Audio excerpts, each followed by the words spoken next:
And now we have Mr. Miller and Mr. Busby, and we're going to be discussing party affiliation. How you gentlemen doing today? Doing good. And Mr. Busby, I'll start with you. Tell me a little bit about yourself. I'm an old man. I spent 25 years in the Air Force. I was stationed at the Pentagon the last 10 years. I'm a great friend of Marion Barry, and that's about it. Marion Barry, yeah, who's died. That was the greatest man ever in D.C. Even though they hung him up for stuff, he loved women, so other than that, he was great. The Republican Party is basically a conservative party and strictly for the rich. The Democratic Party is supposed to be for the poor. Well, I'll say this. I used to be a Democrat. My parents was Republicans because I grew up in New York, so most of the people, 23% of the people in this country that's black, did not vote going back to the 50s. Not up until the voting right of 65 did they have a right to vote. Well, if you don't vote, then you don't have a say-so. Otherwise, you think that you walking around talking about Black Lives Matter. Black Lives Matter because we allow the white people to do whatever they want to us. And we never think that voting is going to help us. Voting is always going to help us. Well, given that, just another thing.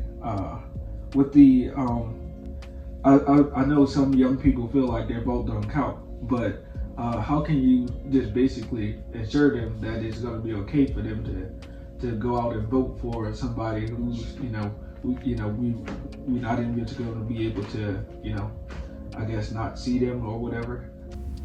Okay, but most people who vote, if you vote, that means your one vote is equal to their one vote.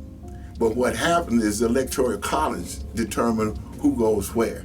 You need to vote in order to get the Electoral College to give it to your candidate rather than give it to somebody else's candidate. So your vote do count. Because if you look at it, Hillary lost by 3,100 votes in Wisconsin because the blacks didn't vote. So if we vote, then we can get what we want. But if you don't vote, you get nothing. Yeah, and I know we talked earlier, and I just wanted to get a more understanding of you are an independent now, right? Well, I don't like to be locked into any party. My thing is I have a right to choose which party I want to go to and what candidate I want to vote for. If you go back and look at the history, people voted for Roosevelt, which was a Democrat, right? And then they voted for Truman. But then the next election, they voted for Eisenhower. And that was probably the first vote my father cast. And my father was a World War II vet. And he voted for Eisenhower because he was in the World War II. My uncle was in a division called the 761st Black Panthers. And there was, he voted for Eisenhower. And that was a Republican. And then Kennedy came along and they switched to Kennedy.